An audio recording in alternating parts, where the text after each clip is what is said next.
So রিডিংয়ে আমরা সবচেয়ে বেশি যে জিনিসটা কমনলি ভুল করে থাকি মেন এক্সামের ক্ষেত্রে, সেটা হচ্ছে ইয়েস নো নট গিভেনের কোয়েশ্চেনে ট্রু ফলসের অ্যান্সার দিয়ে ফেলা এবং ট্রু ফলসের অ্যান্সারের ক্ষেত্রে ইয়েস নো নট গিভেন দিয়ে ফেলা। সো জিনিসটা যেটা হয় কি, আপনি মনে করেন যে ট্রু ফলস নট গিভেনের কোয়েশ্চেন দেখছেন, কিন্তু আপনি উপরে খেয়াল করলেন না এটা কি true false not given mention করে দেওয়া আছে নাকি ইয়েস নো নট গিভেন দেওয়া আছে। তো এদের যে জিনিসটা হয় সেটা হচ্ছে নট গিভেনে তো কোনো সমস্যা হয় না, সমস্যাটা হয়েছিল ট্রু ফলস এবং ইয়েস নোর মধ্যে। দেখা যায় হচ্ছে ফলসের জায়গায় আপনি নো দিয়ে ফেলছেন, ট্রুর জায়গায় আপনি হচ্ছে ইয়েস দিয়ে ফেলছেন, আবার ইয়েসের জায়গায় ট্রু দিয়ে ফেলছেন, নোর জায়গায় ফলস দিয়ে ফেলছেন।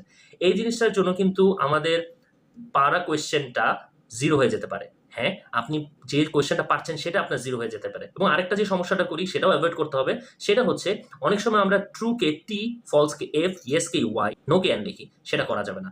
এটা করলেও কিন্তু আপনার মেন এক্সামে মার্ক কাটা যাওয়ার খুবই সম্ভাবনা থাকে। সো অবশ্যই ফুল মিনিংটা লেখার চেষ্টা করবেন এবং অবশ্যই কোয়েশ্চেনে দেখবেন এটা ইয়েস নো নট গিভেন নাকি ট্রু ফলস।